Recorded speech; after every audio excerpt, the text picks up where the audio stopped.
Hey guys, Laura here. I hope you're having a great week and a great start to the summer. I know we've kind of been on a half summer schedule with the whole social distance learning, but I hope things are going well with you, that school ended well. Congrats to all our graduates. Whoop whoop. I've been kind of reminded of a dream that I had back in 2018, and I hope you don't mind that I share with you guys. I hope it is an encouragement. And so that's what this video devotional is going to be about. To give some context about this dream, one, it is more an allegorical kind of dream, that it's not exactly how heaven looks, which kind of gives you a hint of what this dream is going to be about. But it is, I think God was just trying to speak to me in plain terms. Some of the lessons that I needed then and as a reminder now. So I had this dream back in 2018, and before I had the dream, the circumstances that surrounded it was that I had a fight with a friend. And that can happen in relationships, so that wasn't necessarily the main issue. The main issue was that in the fight, I totally blew up, went temperamental She-Hulk on the friend, which it's okay to be angry. That isn't legitimate emotion, but we're not supposed to sin in anger. And so I had sinned in anger, and it really bothered me. I was very much overcome by remorse, and just again with shame and guilt. I was even questioning, I'm like, God, am I a true Christian because this came out of me? Sorry, my glasses keep falling.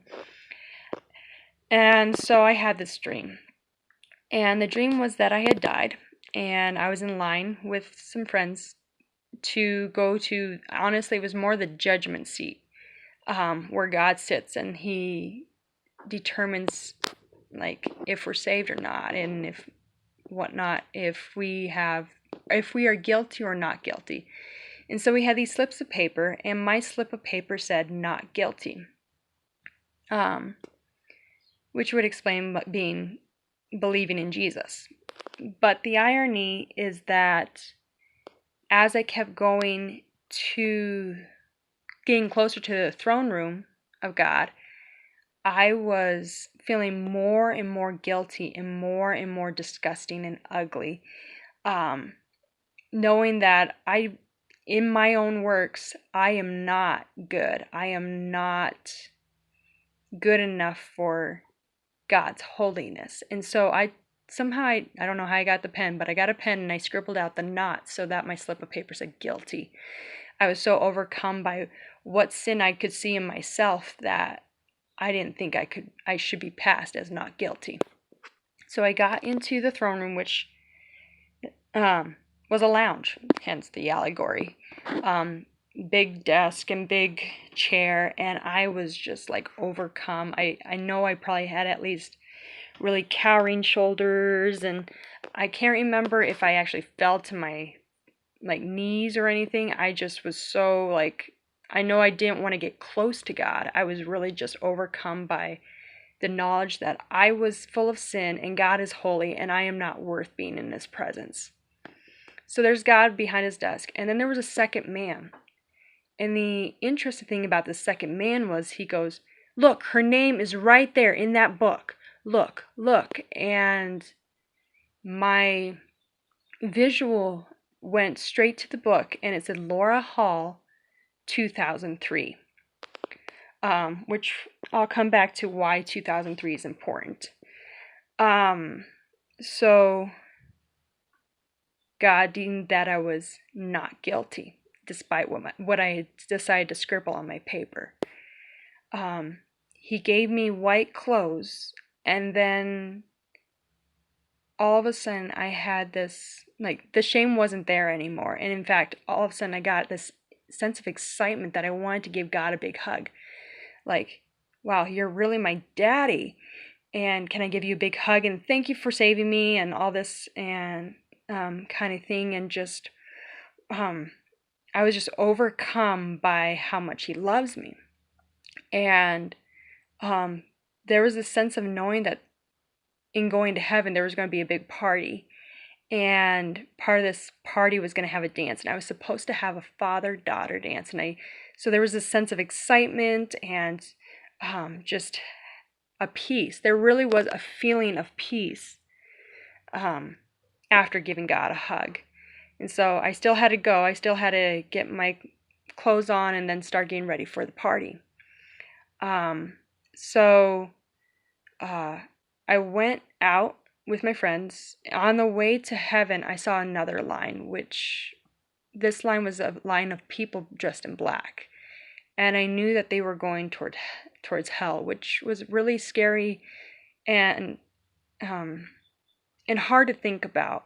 And one of those people I caught sight of was somebody that I have seen at a church before, and yet they were going to hell. And that was a really scary thing to think about, that there was somebody that I have seen and they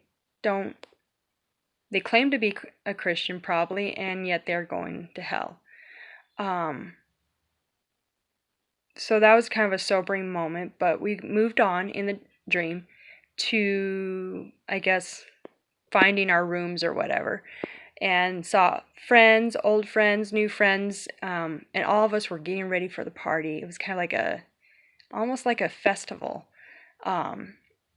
and we're getting ready and anticipating for this this dinner/dance. And then I woke up, and I was a little peeved because I was like, Dad, we didn't get our father-daughter dance, and I have to go to work, and I'm still waiting for that father-daughter dance. So it's a little quick dream, but so I knew it was a God dream, and I was like, okay, God, I know it's from you, but I need you to kind of explain it to me. And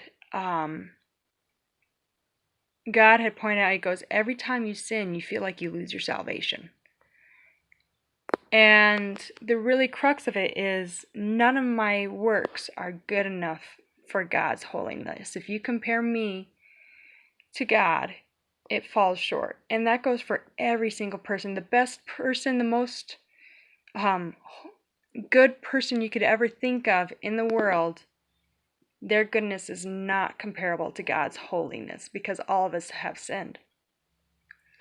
And yet, the peace that we find is not based on our works, but rather in what Jesus did. Remember the man who kept saying, her name is in the book, her name is in the book. That was Jesus. And he was saying, I did it, she believed in me, she's saved. It doesn't matter if I felt like I was guilty. The fact is that because of Jesus' sacrifice, I was not guilty.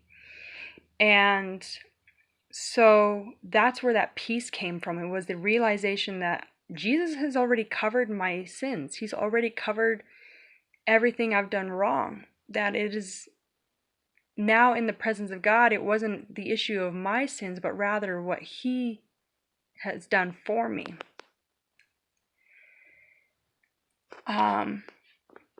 And so this is where it comes to the 2003. Why is that such a crucial year? Because remember I said, like, the Lamb's Book of Life, which is that's what the book is. It said Laura Hall 2003. Now, if you've heard my testimony, I have told you guys that I accepted Christ about in the year 2000, which is true. May 22nd, 2000, I prayed what's called the Sinner's Prayer. It clicked in me that I am not perfect and I need Jesus. That's in my 4th grade mind, that's how I understood it. And I know there was an immediate change. I wanted to share about Jesus with my friends, with my classmates. I started bringing my Bible to school. And then I also knew, I was like, okay, well, wait a minute. The next step is baptism, because I want to make a public declaration that I'm going to follow Jesus. Now, what happened is, in the process, I went to a private Christian school the following year. So starting 5th grade through 8th grade, I learned a lot more about Jesus. Learned how to read the Bible and whatnot and all this stuff. But in 2003, I had all this Christian knowledge, and then I started having questions like, is God really real? Is Jesus really real? Is everything that I've been being taught, is it something worth to put my faith in? At the same year, my dad had told me his testimony, his story, and a lot of it deals with drinking and smoking. and just knowing the circumstance of my birth, that I was born out of wedlock, so some sleeping around. And his main point was none of that led to anywhere good.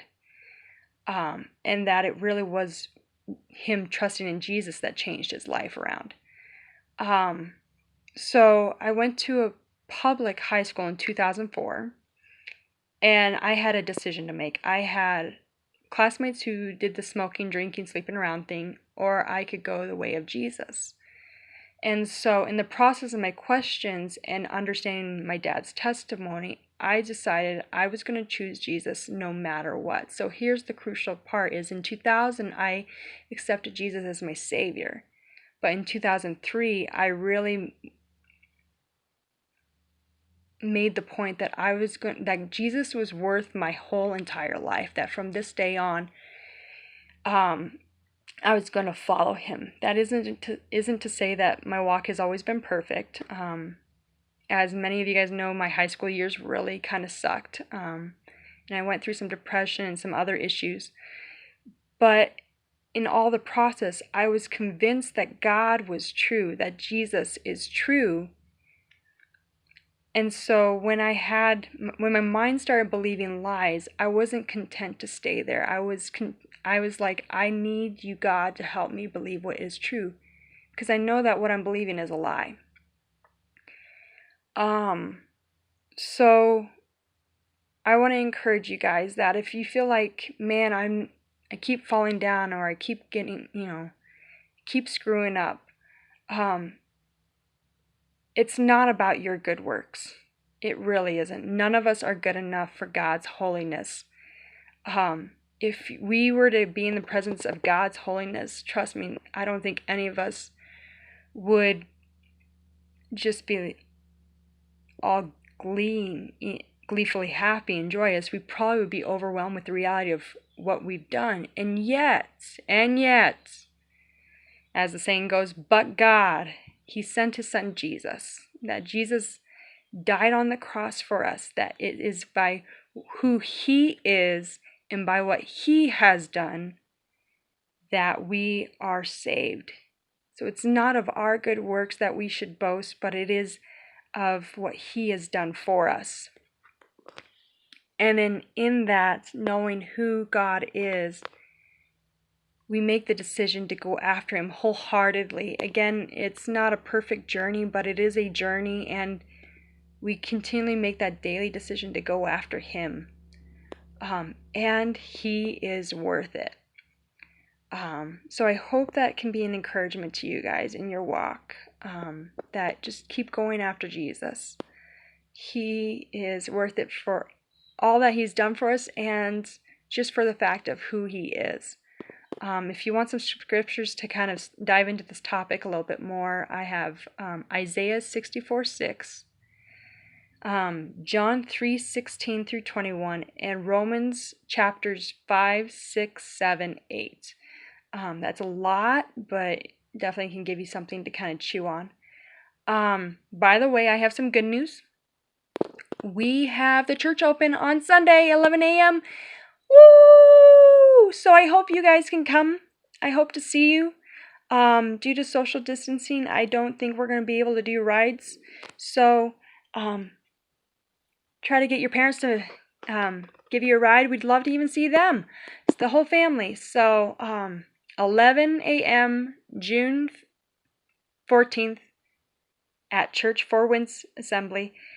And love you and hope you have a great rest of the week. Bye.